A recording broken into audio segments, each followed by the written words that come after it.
Assalamualaikum warahmatullahi wabarakatuh. Kita kembali lagi di 104.9 Mitra FM All The All Hits dalam segmen Beranda Islami. Untuk sore hari ini ya, seperti biasa kita sudah kedatangan Bapak Dr. Muskinul Fuad MAG untuk membahas tema kita di sore hari ini, yaitu ujian kesenangan.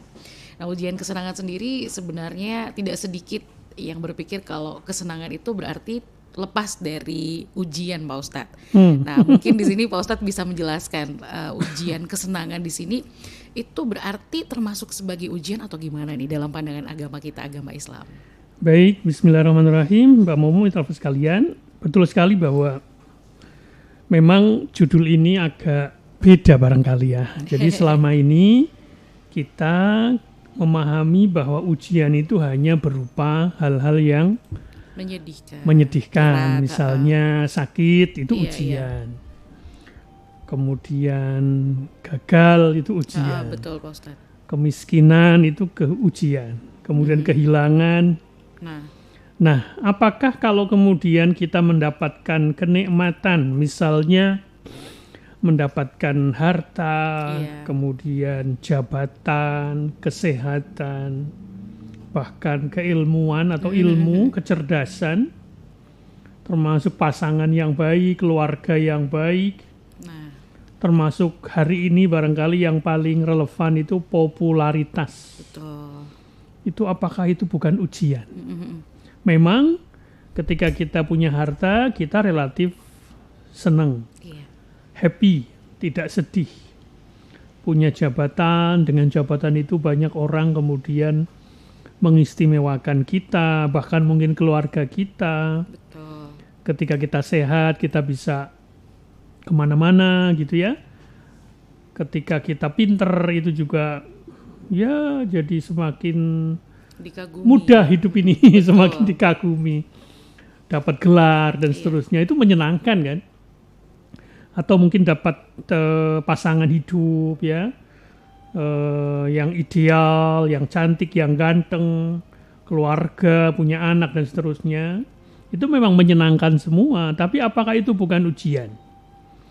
Nah, dalam tema kita sore ini memang ingin bukan menyadarkan ya, tapi mengingatkan kembali bahwa sebenarnya nikmat yang memang cenderung membuat kita senang itu pada hakikatnya adalah ujian.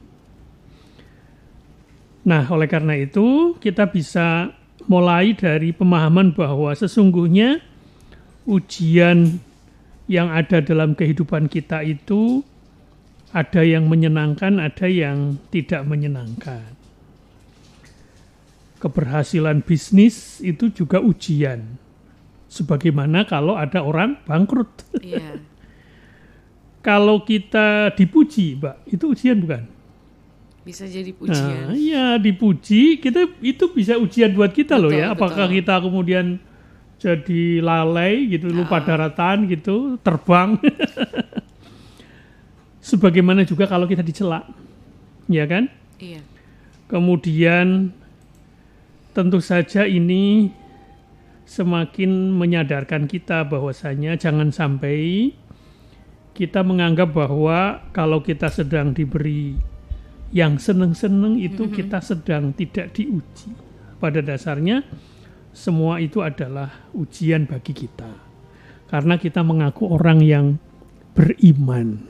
Orang beriman itu tidak akan dibiarkan, Mbak, kita ngaku beriman. Allah akan mengujinya. Sebagaimana dalam surat Al-Ankabut ayat 4. A'udzubillahi minasyaitonirrajim. Ahasiban nasu ayatraku ayyaqulu amanna wa hum la yuftanun. Apakah manusia itu mengira bahwa mereka dibiarkan saja mengatakan kami telah beriman, sedang mereka tidak diuji lagi. Mungkin ujiannya bukan sesuatu yang menyedihkan, sesuatu yang membuat hidup kita menderita, tapi bahkan ujiannya yang membuat kita lalai. Yang menyenangkan, yang menggembirakan, tapi kemudian kita jadi lupa. Kita kemudian tidak, istilahnya tidak menggunakan apa yang sudah diberikan Allah dengan baik. Akhirnya malah kemudian membuat kita sengsara. Jadi sekali lagi mungkin ya Mbak Momo, kadang ada orang yang ketika sulit itu gampang ingat Allah. Nah, ini Pak Ustadz. Tapi ketika senang banyak yang lupa. Boleh jadi. Iya, Jadi iya. kalau kita sedang kesulitan hidupnya, sholat, ya kan? Oh, Tapi begitu diberi kelapangan lupa sholat, misalnya begitu. nah, iya, iya. Nah itu berarti orang yang karena diberi kesenangan, diberi harta, kemudian dia lupa ibadah, itu berarti termasuk orang yang tidak lulus ujian.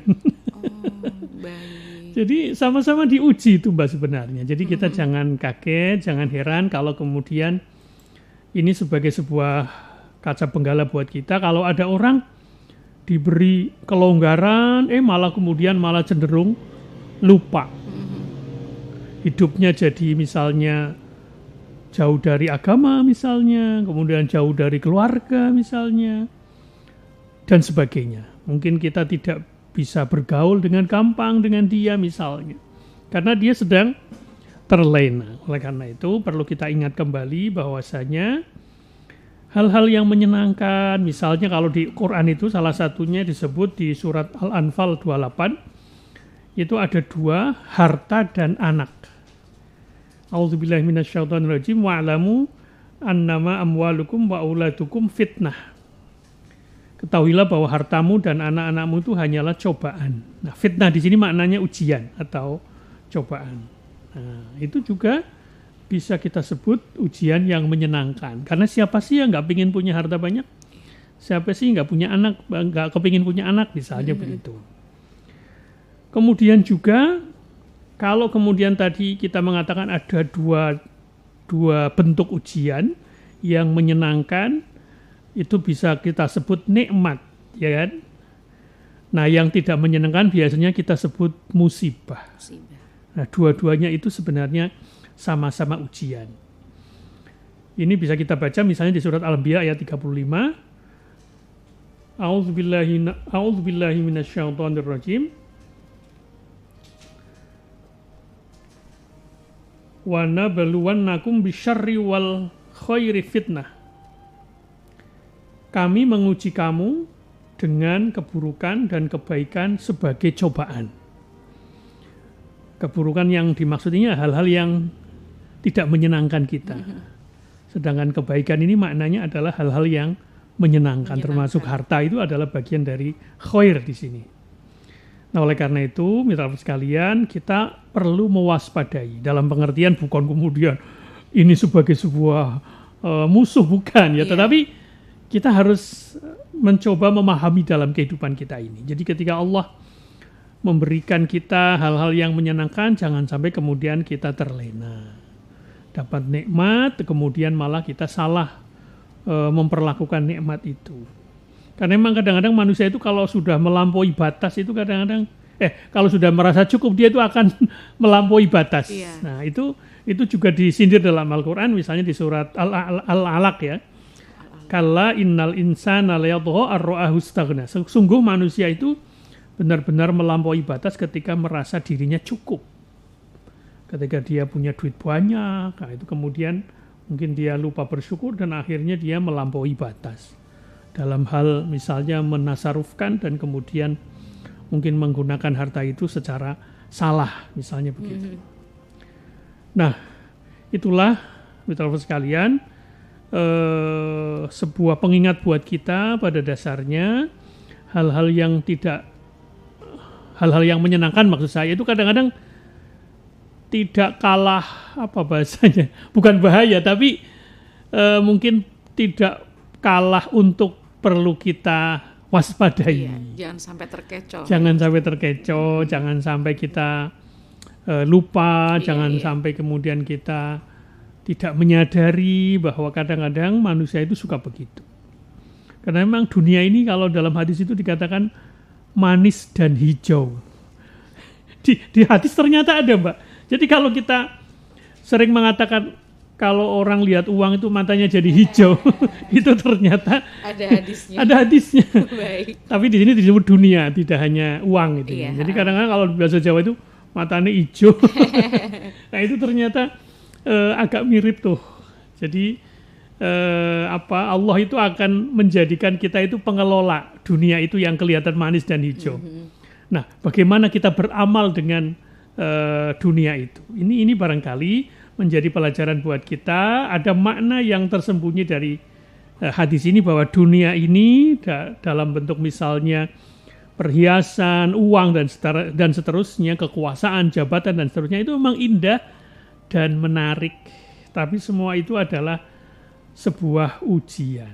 Nah, oleh karena itu kita diharapkan bisa lulus baik saat kita diberi cobaan, diberi musibah maupun ketika kita diberi nikmat. Karena sesungguhnya hidup kita ini, Mbak, hidup dan mati itu juga sebenarnya adanya kehidupan, ada kematian itu sebenarnya dalam rangka kita diuji. Siapa yang terbaik di antara kita? Ya, sebagaimana dalam surat Al-Mulk. Alladzi khalaqal mauta wal hayata liyabluwakum ayyukum ahsanu amala. Jadi dialah Allah yang telah menjadikan kematian kehidupan untuk menguji kalian siapa yang terbaik amalnya. Nah, memang ujian yang menyenangkan yang paling gampang itu kalau menurut hadis juga kalau dalam sebuah hadis itu hadis riwayat Tirmidzi nih. Sesungguhnya setiap umat itu memiliki ujian dan ujian umatku adalah harta. Itu kata Nabi. Oleh karena itu, ketika kita punya harta, kita diharapkan untuk bisa menjadikan harta itu sebagai sarana kebaikan, Mbak. Sebagai alat untuk kita memenuhi kebutuhan, kewajiban, misalnya untuk pendidikan anak, untuk memenuhi kebutuhan keluarga. Jangan sampai harta itu menjadi sumber kehancuran.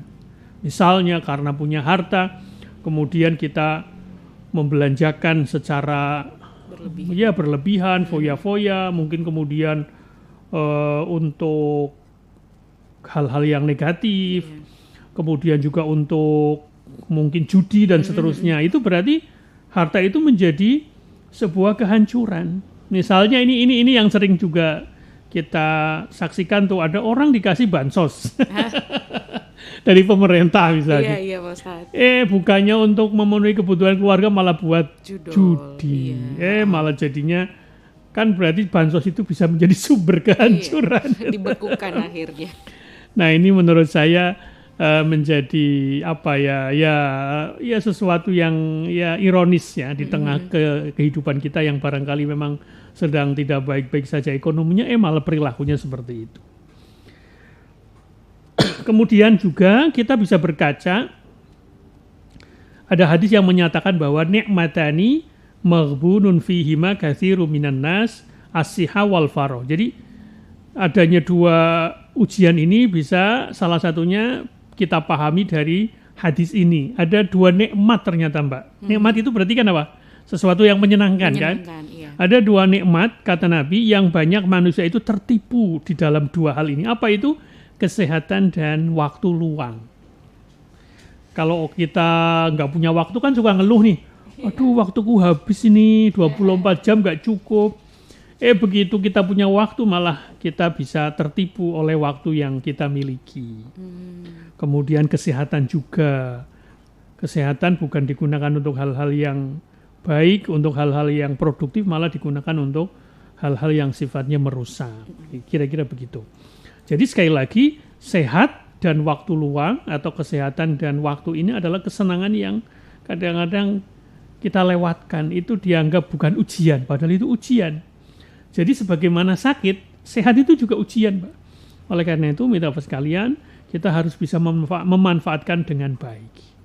Jadi itu pengantar dari saya, Mbak. Nanti setelah ini kita coba bisa lengkapi dengan contoh-contoh dalam sejarah. Siapa yang lulus ketika dapat ujian kesenangan, siapa yang lulus dapat ujian penderitaan, tapi juga ada yang nggak lulus ketika diuji kesenangan. Begitu. Baik. Nah, itu bisa jadi gambaran untuk kita semua Mitra Lovers ya. Yang ingin bertanya dan bergabung bersama kami di sore hari ini, silahkan Mitra Lovers melalui WhatsApp online kami di 0813-2615-1049 atau boleh juga melalui sosial media kami @mitramedia_pwt. Kita jeda sejenak dulu Mitra Lovers, jangan kemana-mana. Kita kembali lagi Mitra Lovers dalam segmen Beranda Islami. Nah, di sini Pak Ustadz akan memberikan beberapa contoh nih ya, siapa yang dalam masa sejarah Islam itu lolos ujian, bahkan ada juga yang nggak lolos nih. Silahkan Pak Ustadz. Baik, kita mulai dari sebelum Rasulullah ya, jauh ya. Itu ada nabi namanya Nabi Sulaiman. Nah, Mbak mau mungkin tahu lah ya. Nabi Sulaiman itu seorang raja kan. Kekuasaannya besar, kaya. Bahkan di Quran itu digambarkan jin itu tunduk kepadanya. Dia bisa mengendarai angin. Luar biasa. Ketika diberi kekayaan, kekuasaan, ya kerajaan itu, Nabi Sulaiman itu mengatakan begini, ini adalah karunia Tuhanku. Kalau di Al-Qurannya itu, hadza min fadli Rabbi. Ini adalah karunia Tuhanku untuk mengujiku. Apakah aku bersyukur atau kufur? Nah, jadi seorang Nabi Sulaiman itu adalah orang yang lolos dari ujian kekuasaan. Beliau tetap ya tentu nabi ya, tetap beriman, tetap beribadah, tidak sombong, tidak kufur, tapi tetap bersyukur. Jadi Nabi Sulaiman itu semakin tinggi kedudukannya, semakin rendah hati. Jadi kalau ada orang berkuasa, nah hari ini mungkin bukan raja, mungkin presiden, mungkin bupati, mungkin kepala desa, mungkin rektor, gubernur dan sebagainya, kan itu tinggi tuh kedudukan itu. Maka kalau dia semakin rendah hati, tidak sombong, tidak mentang-mentang, ketika di demo dia malah marah-marah, ya kan? Iya. Malah menyalahkan yang mendemo, ya. Akhirnya jatuh juga. Nah itu berarti dia nggak lulus ujiannya itu ketika diberi kekuasaan. Nah, oleh karena itu, semoga kalau kita misalnya di antara mitra sekalian ini ada yang punya kuasa, ya bukan hanya ketua RT, tapi lebih dari itu barangkali. Apa itulah entah di dunia jabatan publik, di perusahaan, itu jangan kemudian karena kedudukan kita kemudian kita menjadi sombong, tinggi hati. Sebaliknya, kita harus berusaha untuk rendah hati. Kemudian juga kalau tadi kekuasaan dan kekayaan ya, biasanya kalau orang berkuasa itu kaya. Nah, makanya jangan sombong ketika ada mungkin hari ini kritikan barangkali. Kita harus betul-betul tidak kemudian, mungkin kritikan itu ada salahnya barangkali, tapi kita tidak boleh menutup mata. Kita harus memperhatikan dan kemudian jangan antipati. Nah, kita harus memperhatikan itu, insya Allah nanti akan lulus tuh. Kemudian yang berikutnya adalah korun. Nah, mungkin Bapak mau pernah dengar, Mas. Mitra sekalian, bahkan sekarang dilestarikan namanya menjadi harta karun. Jadi kalau ada harta yang tersimpan, dikaitkannya dengan kisahnya korun. Kenapa karun itu? Itu dari kata korun. Jadi korun itu adalah tokoh yang menjadi contoh gagal dalam kekayaan. Kalau yang tadi kekuasaan, yang gagal itu ya seperti Fir'aun. Nah itu berarti gagal dalam kekuasaan. Kalau Korun itu gagal dalam kekayaan. Karena Korun itu diberi harta melimpah. Bahkan kalau dalam kisah itu kuncinya saja 1 atau 2 gerobak gitu kalau nggak salah itu. Zaman dulu kan kunci itu melambangkan kekayaan karena berarti dia banyak gudangnya atau banyak rumahnya barangkali ya kan, hartanya melimpah, tapi kemudian dia berkata aku mendapatkannya karena ilmuku. Jadi intinya Korun itu orang yang diberi ujian oleh Allah berupa nikmat kekayaan, tapi kemudian dia sombong, pamer, lupa Allah, akhirnya dibenamkan ke bumi. Itu dalam surat Al-Qasas, nanti disimak 76-82. Artinya dari kejadian Korun ini kita bisa ya mungkin mengambil ibrah bahwa banyak harta ternyata tidak menjamin keselamatan. Betul. Apakah sekarang ada Korun? Banyak Pak Ustaz. Ya mereka-mereka yang mungkin menjadi, kalau bahasa sekarang namanya apa ya? Ya intinya pengusaha yang hitam, ya kan? Apa istilahnya Mbak sekarang kalau yang menguasai republik ini namanya, waduh lupa saya kok jadi blank ini. Banyak istilahnya. Ya, ya intinya para penguasa, pengusaha maksudnya pengusaha yang kemudian berlindung di balik penguasa. Mereka mungkin semena-mena kemudian mempermainkan aturan untuk mendapatkan proyek, ya. Tapi kemudian mungkin mereka kayak ya mungkin ala aji mumpung barangkali ya, sehingga kemudian mereka menjadi orang yang bersekutu dengan kekuasaan, malah kemudian programnya, proyeknya kemudian menindas rakyat, menjarah tanah rakyat misalnya, ya itu juga bisa menjadi korun-korun hari ini. Jadi banyak harta tapi tidak menjamin keselamatan. Atau dalam sejarah juga mungkin ada yang pernah dengar, semasa Nabi itu ada namanya Sa'labah. Jadi dulu ada sahabat Nabi namanya Sa'labah. Ceritanya gini, Mbak. Sa'labah waktu itu dulunya miskin, Mbak. Saking miskinnya, dalam buku yang pernah saya baca itu tentang Sa'labah itu, kainnya itu terbatas buat sholat. Sehingga kemudian dia harus gantian dengan istrinya kalau sholat.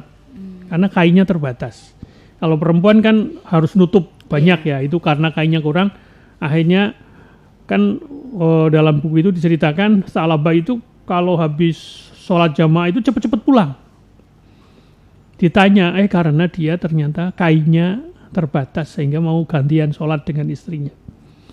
Waktu miskin. Nah, akhirnya Sa'labah itu berkali-kali meminta kepada Nabi untuk didoakan untuk bisa kaya. Awalnya Nabi menolak, tapi karena Sa'labah itu mendesak terus, akhirnya didoakan oleh Nabi. Akhirnya Sa'labah itu kaya. Prosesnya awalnya diberi, kalau nggak salah 2 ekor kambing ya, atau 1 ekor lah. Dalam sejarah itu, saya lupa itu. Intinya awalnya hanya punya sepasang kambing. Tapi kemudian, namanya doanya Nabi kan mustajab ya. Dari sepasang kambing itu kemudian dia punya kambing banyak. Kalau zaman dulu kan belum ada kendaraan bermotor ya. Itu lebih ke peternakan ya. Nah, saking banyaknya akhirnya Sa'labah itu yang tadinya rajin ke masjid jadi tidak ke masjid. Nah, mungkin masih sholat di rumah itu ya. Jadi nggak sempat ibadah lagi. Nah, kira-kira begitu. Kemudian pernah waktu zaman Nabi itu dimintai zakat. Nah, Sa'labah nggak mau. Akhirnya terus setelah wafatnya Nabi juga akhirnya berlanjut. Jadi intinya Sa'labah itu tadinya ketika miskin dia rajin sholat, rajin ke masjid ya, tapi kemudian karena disibukkan oleh hartanya, yaitu kambingnya tadi, dia tidak ke masjid lagi dan akhirnya malah dia tidak mau berzakat walaupun sudah ditagih oleh Rasulullah waktu itu untuk mengeluarkan zakat lah, kira-kira begitu. Nah itu contoh orang yang tadinya miskin, ketika miskin dia lulus, tapi ketika diberi ujian kekayaan dia nggak lulus. Nah oleh karena itu, sekalian marilah kita berdoa, kita berharap selalu berusaha supaya kita ya bisa lulus ujian, baik yang ketika mungkin yang tidak menyenangkan, termasuk juga ketika kita diberi nikmat oleh Allah, semoga tidak seperti Korun, tidak seperti Sa'labah, tidak seperti Fir'aun ketika diberi kekuasaan jadi raja dan seterusnya. Kemudian yang lulus sekarang, yang lulus tadi Sulaiman ya? Iya, Nabi Sulaiman. Sebenarnya banyak Mbak, tapi bisa saya tambahkan ada seorang sahabat namanya Utsman bin Affan. Jadi Utsman bin Affan itu kaya Mbak, sahabat Nabi itu kaya-kaya itu, meskipun ada yang miskin juga. Ternyata ketika Utsman kaya ini, ya memang hidupnya kaya sampai meninggal ya. Tapi ketika dia hidup itu, kekayaannya itu digunakan untuk membeli sumur untuk umat Islam, menyumbang pasukan perang zaman Nabi waktu itu. Kemudian banyak sedekah tapi yang rahasia, orang yang nggak tahu, banyak yang nggak tahu. Nah itulah kira-kira sampai ketika Utsman itu bersedekah itu Rasulullah itu berkomentar begini, tidak akan membahayakan Utsman apapun yang ia lakukan setelah hari ini. Jadi sampai dipuji oleh Allah. Jadi sedekahnya itu tidak tanggung-tanggung. Ya kita mungkin tidak belum sampai makomnya sahabat Nabi yang kalau sedekah itu ya luar biasa jumlahnya. Tapi ya paling tidak kita latihan untuk sebagian kecil lah dari harta kita. Jangan kemudian kita menahannya. Ketika banyak orang membutuhkan di kanan kiri kita dan seterusnya, ya kita harus berusaha memberikan. Jadi jangan sampai harta di tangan kita itu tidak menjadikan kita itu sebagai cahaya. Jadi orang yang soleh itu ketika diberi harta itu dia langsung memberikan kepada orang lain. Tentu sebatas ya dia punya kebutuhan dia penuhi, tapi setelah itu dia tidak lupa berbagi. Berarti kita lulus kalau punya harta sebagaimana para sahabat Nabi itu. Kemudian tentu banyak ya kalau mau ditambahkan, termasuk Sayyidina atau sahabat Abu Bakar, sahabat yang lainnya yang kaya-kaya itu. Kemudian juga Nabi Ayub itu contoh orang yang lulus. Diuji dengan sakit yang berkepanjangan, sakit kulit. Mungkin zaman sekarang kalau di film itu ada namanya lepra, sakit lepra barangkali ya, yang sampai bau gitu ya, dijauhi oleh anak istrinya malah ya. Betul. Tapi kemudian akhirnya sembuh. Nah itu adalah contoh. Tentu kita bisa mengambil ibrah bahwa ketika kita dapat hal-hal yang menyenangkan, jangan lupa kita menyadari bahwa itu juga ujian. Kita diuji apakah menjadi orang yang tetap beriman atau akan menjadi tetap bersyukur atau menjadi orang yang kufur, yang kemudian lalai. Nah, nanti setelah ini kita akan tambahkan apa ciri-ciri orang yang gagal ketika ujian kesenangan, Pak. Ya, baik, gitu. Oke. Nah, Metal Lovers ya, ini semakin menarik nih perbincangan kita di sore hari ini. Jangan kemana-mana ya Metal Lovers, tetap bersama kami dalam segmen Beranda Islami. Kita kembali lagi di Beranda Islami. Pak Ustadz, ini ada yang bertanya, boleh kita sapa dulu? Silakan. Baik. Ini dari sosial media kami. Assalamualaikum Pak Ustadz. Waalaikumsalam warahmatullahi wabarakatuh. Pak Ustadz, mengapa kenikmatan bisa menjadi ujian yang lebih berat dibandingkan kesulitan? Bukannya mengeluh sebenarnya, tapi lebih ketakut kalau kita kayak nggak ada masalah. Katanya kan ketika Allah menguji kita berarti itu tanda sayang. Gimana penjelasannya? Ya, oleh karena itu tentu berangkat dari ayat yang tadi kita bacakan di surat Al-Mulk ya. Jadi kita diberi kehidupan oleh Allah itu dalam rangka kita diuji. Jadi kalau kita memahami ayat ini berarti sepanjang hidup kita ini hakikatnya ujian, Pak. Iya, Pak Ustaz. Ya kan? Kan kita ngaku beriman toh, ya kan? Maka kalau sudah ngaku beriman, maka Allah akan menguji kita. Tapi jangan lupa, ujian ini tidak harus hal-hal yang tidak menyenangkan, tapi kadang-kadang yang menyenangkan. Jadi itu memang keyakinan dasar kita, cara pandang hidup kita sebagai muslim. Oleh karena itu, kita harus hati-hati. Tapi kenapa? Kalau tadi pertanyaannya, kok kemudian ada orang ketika diuji kesenangan itu kok kemudian tidak berhasil? Apa cirinya? Biasanya dia sombong. Kenapa orang sombong? Karena dia merasa punya, ya enggak? Kalau orang miskin sombong mungkin enggak? Jarang. Ya sulit, apa yang mau disombongkan? Oh, enggak punya apa-apa kok. Kenapa orang sombong? Karena punya. Nah, oleh karena itu, ya sekali lagi ini masuk akal. Jadi setiap celah keadaan kita itu kita bisa terpleset kalau kemudian kita tidak menjaga diri. Menjaga pikiran, menjaga hati, kira-kira begitu. Jadi masuk akal juga dalam pengertian kenapa kok orang kadang-kadang diberi yang menderita, dia relatif berhasil. Sabar gitu. Iya. Tapi begitu, kayak tadi salah apa tadi? Iya. Diberi harta, harta, akhirnya lalai, lupa. Ya. Apalagi contoh orang yang gagal dalam ujian kesenangan. Meremehkan orang lain. Nah, itu ciri-cirinya loh ya. Jadi kalau ada orang diberi kekuasaan nih, dia nggak mau denger tuh, semua yang mengkritiknya, wah itu tanda-tanda itu nggak akan berhasil tuh dalam ujian kekuasaannya, karena dia meremehkan orang, lupa ibadah. Iya Pak Ustaz. Tadi kan contoh ya, waktu miskin kan nggak ada yang diurus, maka dia sholat tuh, tapi begitu banyak bisnisnya, waduh ini waktunya semakin sempit kan.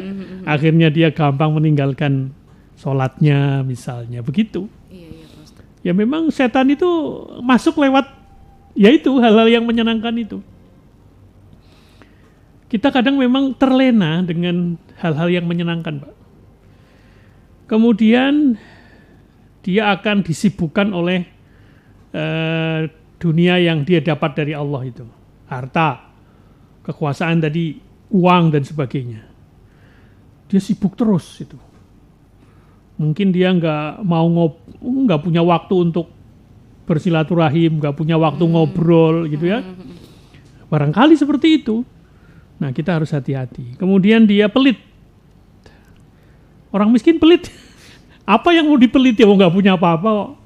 Nah jadi itu logikanya di situ. Kemudian pamer.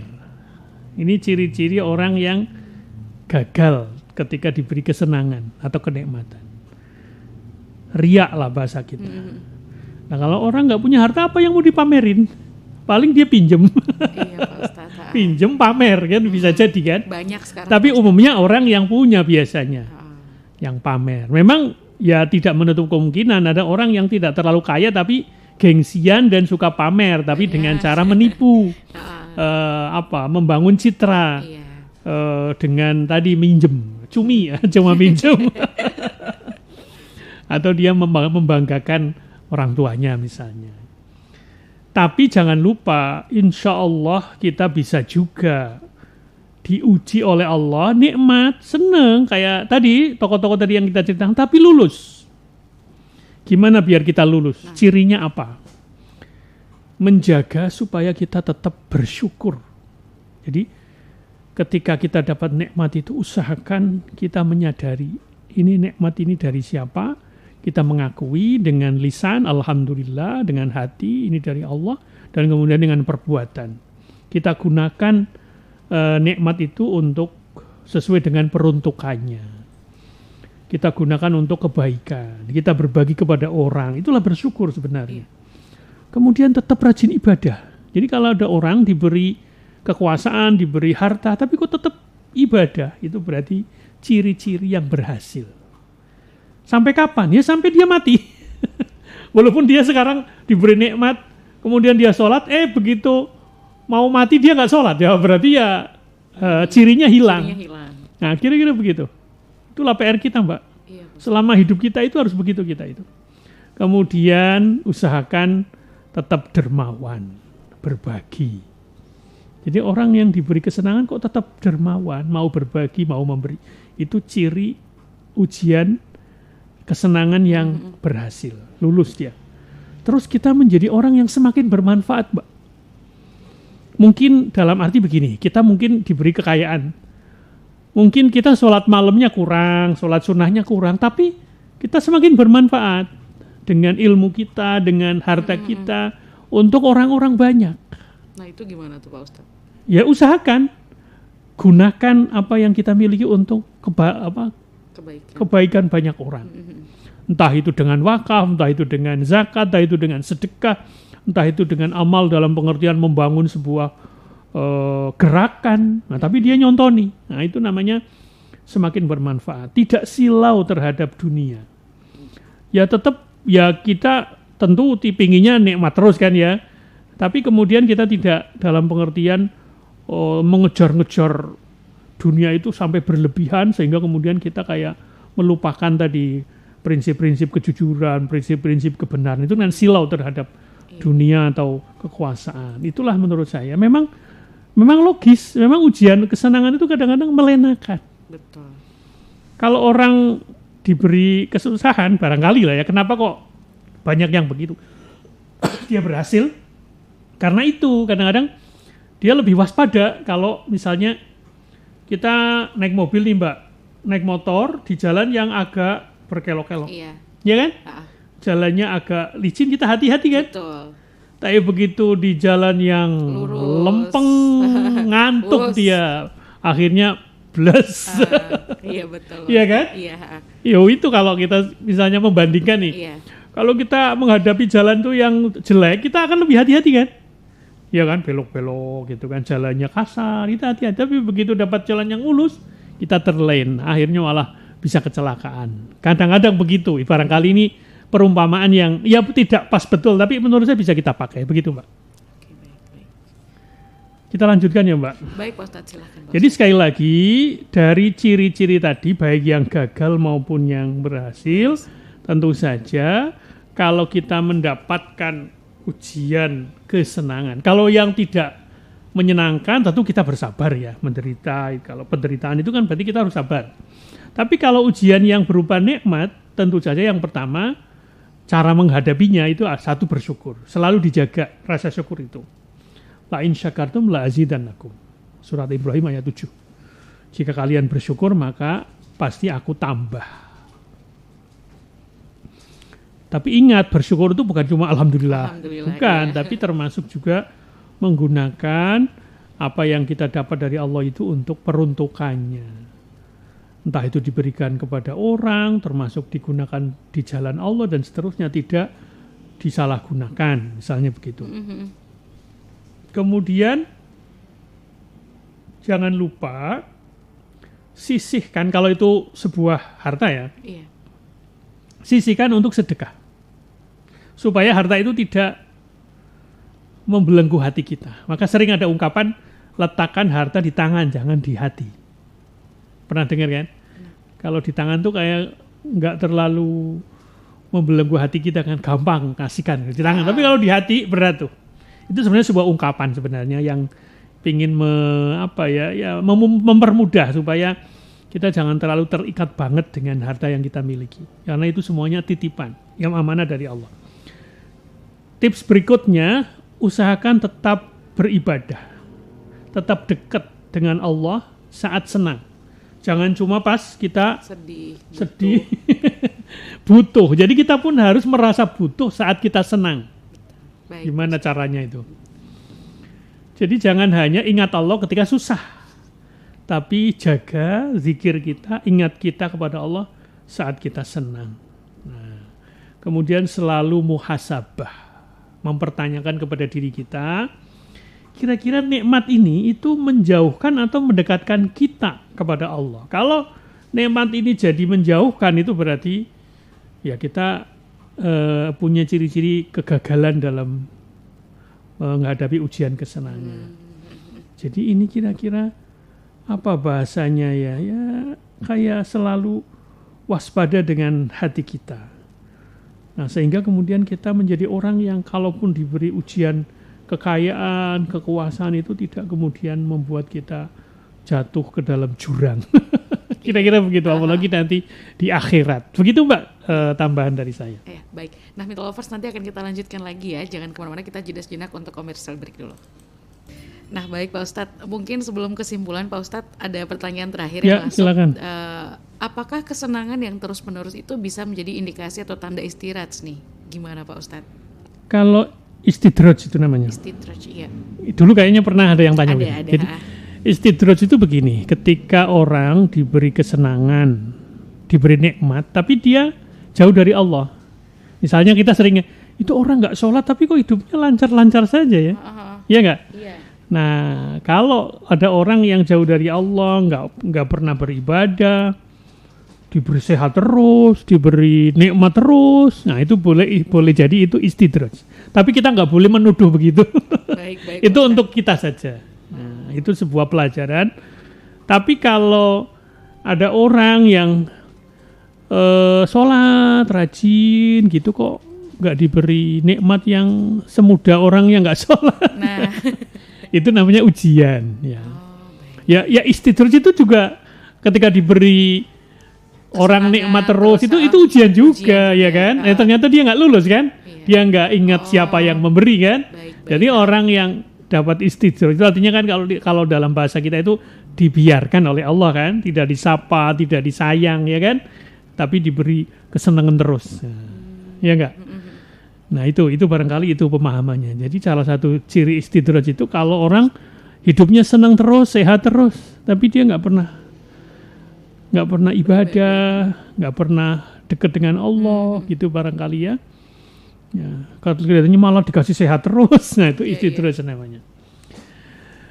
Kita lanjutkan ya Mbak Momo. Iya, Pak Ustadz. Jadi sebagai penutup barangkali kita tentu saja bisa kaitkan bahwa orang yang diuji dengan kesenangan, kemudian dia berhasil, lulus, tidak tergelincir, itu adalah wujud orang yang istiqomah. Istiqomah, tetap teguh dengan keimanannya meskipun mendapatkan ujian. Baik yang tidak menyenangkan maupun yang senang-senang tadi, yang menyenangkan. Jadi orang yang istiqomah itu, kalau dalam sejarah itu dia sebagaimana Nabi kita Muhammad dan para sahabatnya itu, dia tidak mundur oleh ancaman, siksaan, bahkan hambatan-hambatan yang lain. Itu yang tidak menyenangkan. Zaman Nabi kan begitu, termasuk Nabi sendiri. Kemudian Nabi itu juga dengan para sahabatnya juga menjadi pribadi yang tidak terbujuk oleh harta, pangkat, kemegahan, pujian, kesenangan lainnya. Itulah yang barangkali menjadi pesan Nabi kepada seorang sahabat namanya Sufyan, suruh beriman dan beristiqomah. Jadi kalau kita sudah ngaku beriman, kita harus berusaha untuk mempertahankan keimanan itu, kemudian konsisten ketika dapat dua ujian tadi, maupun baik yang menyenangkan maupun yang tidak menyenangkan, kita tetap tidak goyah. Dan dalam sejarah itu, Nabi kita Muhammad SAW itu teladan dalam hal mempertahankan ini. Beliau punya prinsip, ya meskipun disiksa baik keluarganya maupun kelompoknya, karena waktu itu diboikot ya, diberi ancaman, ya, dilempar batu, dicela, dibujuk bahkan. Kalau yang tadi kan dicela itu kan yang tidak menyenangkan, tapi yang menyenangkan juga ada. Jadi waktu itu ditawari oleh kafir Quraisy waktu itu melalui pamannya Abu Thalib. Intinya mau apa sih? Kamu Muhammad tuh mau apa sih? Kira-kira.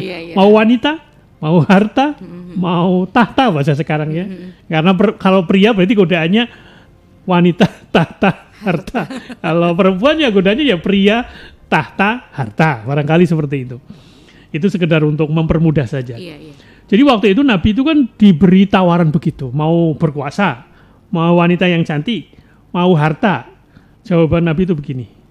Paman, ya waktu itu beliau ngomong ke pamannya Abu Thalib, paman, demi Allah, kalaupun mereka meletakkan matahari di tangan kananku dan bulan di tangan kiriku dengan maksud supaya aku meninggalkan tugas dakwah ini, dalam pengertian Nabi kan menyebarkan agama kan, menyampaikan Islam, tapi kemudian dibujuk-bujuk supaya berhenti gitu ya. Kita lanjutkan, Nabi kemudian mengatakan, sungguh tidak akan aku tinggalkan. Biar nanti Allah yang akan membuktikan kemenangan itu ada di tanganku atau aku binasa karenanya. Itu contoh yang bisa menjadi penguat kita semua.